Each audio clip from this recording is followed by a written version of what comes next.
Hello student, आपका स्वागत है मेरे जीके जी एकेडमी चैनल में।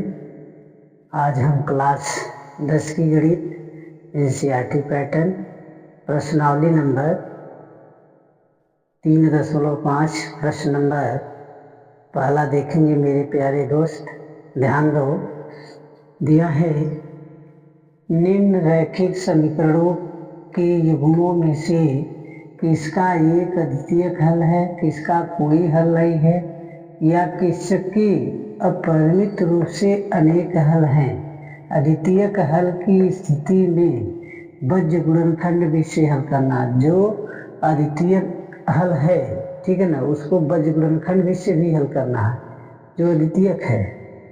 बात समझ आ रहा ना। इसमें 4 सवाल दिए गए हैं, लेकिन 2 पहले आप सवाल देखेंगे मेरे प्यारे बच्चे। 2 सवाल को मैं सॉल्व कर रहा हूँ, ध्यान दीजिएगा। पहला सवाल देखिए, पहला स्टेप। इसमें देखिए कैसे इसको सॉल्व करेंगे। पहले आपको ये लिखना है ये E1 क्या है, 1 है। P1 क्या है, 3 है। C1 क्या है, E1 B1 C1, ठीक है। अब देखिए क्या है, ये भी 3 है। E2 क्या है, E2 3 है। B2 क्या है, B2 आपका 9 है। C2 क्या है, 2 है, ठीक है ना। ये फार्मूला क्या होता है, फार्मूला आपका होता है E1 बटा E2 B1 बटा B2 C1 बटा C2। अब इसी फार्मूले पर आप इसको रखना है, ठीक है ना। ये इस फार्मूले पर रखेंगे तो यहाँ क्या हो जाएगा, A1 का मान क्या है 1, A2 का मान 3, B1 का मान 3, इसका मान 9, यानी B2 का मान 9 और C1 का मान 3, C2 का मान 2। अब काटे, 3 एक कम 3, 3 3 का 9, 1 बटा 3 बराबर 1 बटा 3 बराबर 3 बटा 2, यानी क्या बराबर है 2 बराबर 1 बराबर नहीं है। यानी क्यों, कौन सा सूत्र बनेगा, E1 बटा A2 नॉट इक्वल B1 बटा B2, ठीक है ना। तो ये क्या बनेगा, कौन सा हल होगा ये, इस समीकरण का कोई हल नहीं। समीकरण का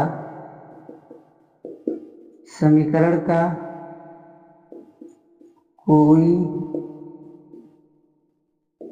हल नहीं है, ठीक है। लेकिन आपको क्या, कब बज्र गुणनखंड विधि से हल करना है, जब अद्वितीयक हल आएगा तब। तो ये पहला जो आप सवाल हल किए हैं, एक देखिए 2 बराबर है 1 बराबर नहीं है, तो ये क्या होगा, समीकरण का कोई हल नहीं बनेगा, ठीक है ना। इसको यानी बज्र गुणनखंड विधि से नहीं हल करना है। देखिए दूसरा सवाल कैसे हल करेंगे, दूसरा भी इसी तरह हल करना है। और इसको देखिए पहले क्या हल लिखेंगे, E1 बराबर 2, B1 बराबर 1, C1 बराबर 5, ठीक है ना। फिर लिखेंगे E2 बराबर 3, B2 बराबर 2, और उसके बाद C2 बराबर 8 लिख दिया ना। तो फार्मूला क्या है, E1 बटा A2 बराबर B1 बटा B2 बराबर C1 बटा C2। अब इसी फार्मूले पर, ठीक है ना, अब इसी फार्मूले पे इसको रखिए पहले। तो देखिए यहाँ क्या A1 क्या आपका 2 है, बटा का लिखेंगे 3, B1 क्या है 1, B2 क्या है 2, C1 क्या है 5, C2 क्या है 8। तो देखिए कोई आपका अंक बराबर है इसमें, नहीं बराबर है ना, सब नॉट इक्वल है। तो यहाँ क्या होगा, समीकरण का क्या बनेगा, अद्वितीयक हल है। समीकरण का अद्वितीयक हल है, ठीक है ना।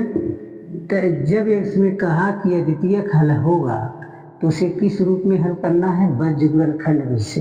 तो वज्र गुणनखंड विधि देखिए, तो यहाँ हेडिंग डालेंगे ऐसे, वज्र गुणनखंड विधि, वज्र गुणनखंड विधि से। अब चलिए इसकी विधि से हल करिए, तो इसका फार्मूला क्या होता है, x बटा, ठीक है ना, B1C2 माइनस B2C1 बराबर क्या लिखते हैं, y बटा C1A2 माइनस C2A1, फिर बराबर क्या लिखते हैं, 1 बटा A1B2 माइनस A2B1। ये आपका वज्र गुणनखंड विधि का क्या है, सूत्र है। इसी सूत्र पर अब इसको हल करना है। देखिए पहला नहीं हल करना था, पहला क्योंकि समीकरण का कोई हल नहीं बना है, इसलिए क्या है, इसको आप जब पूछा है कि अद्वितीयक हल होगा तो उसको हम वज्र गुणनखंड विधि से हल करेंगे। तो x को x के रूप में ऐसे उतार लीजिए, ठीक है ना।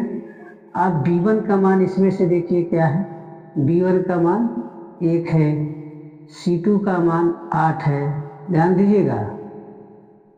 अब उसमें देखिए, अब यहाँ B2 क्या है, B2 आपका 2 है, C1 क्या है 5 है, फिर बराबर करके y बटे क्या लिखेंगे, C1 क्या है 5 है, A2 क्या है 3 है, माइनस देखिए C2 क्या है 8 है, उसके बाद A1 क्या है 2 है, बराबर 1 बटे क्या लिखेंगे, A1 क्या आपका 2 है, गुणे B2 क्या है 2 है, A2 क्या है 3 है, B1 क्या है 1 है, ठीक है ना। हम पूरा उस फार्मूले पर इसको हल रख दिए। अब क्या करेंगे, x बटा, एक बार मिला लीजिए, B1 का मान देख लीजिए 1, C2 का मान 8, B2 का मान 2, C1 का मान 5, C1 का मान 5, A2 का मान 3, उसके बाद क्या लिखेंगे, C2 का मान 8, ध्यान दीजिए C2 का मान 8 हो गया। उसके बाद A1 का मान क्या है, गुणे 2। अब उसके बाद A1 का मान क्या है 2, B2 का मान क्या है 2, A2 का मान क्या है 3, B1 का मान क्या है 1, समझ आएगा ना। इसको पूरा करिए, 8 1 का बाद 5 दूना 10, अब 5 3 15, 8 दूना 16। अब यहाँ क्या लिखेंगे, 2 दूना 4, 3 1 3, 8 1 का 8, 5 दूनी 10, 5 3 15, 8 दूनी 16, 2 दूना 4, 3 1 3, ठीक है ना। तो यहाँ x बटा क्या होगा माइनस के 2, यहाँ y बटा क्या होगा माइनस के 1, यहाँ क्या होगा 1। अब क्या करना है, इन समीकरण को, ठीक है ना, इसके बराबर x बटा माइनस 2 के बराबर 1 बटा 1 लिखेंगे, फिर y बटा माइनस 1 के बराबर 1 बटा 1 लिखेंगे। तो इसको किस स्थिति में लिखेंगे, देखिए x बटा माइनस के 2 बराबर 1 बटा 1, ठीक है।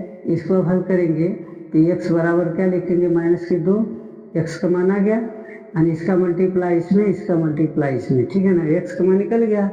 अब y वाला मान लिखना है, तो y बटे माइनस के 1 दिया है, अब बराबर 1 बटा 1, तो गुणा करेंगे तो माइनस 1 आ जाएगा। कोई दिक्कत है किसी को, यही आपका राइट आंसर, एक x का मान एक y का मान। मेरे प्यारे बच्चे, उम्मीद करते हैं कि इस क्वेश्चन को आप लोग बहुत अच्छे तरह से समझ गए होंगे। यदि समझ गए तो मेरे वीडियो को सपोर्ट करिए, लाइक कीजिए, कमेंट कीजिए, सब्सक्राइब कीजिए। धन्यवाद।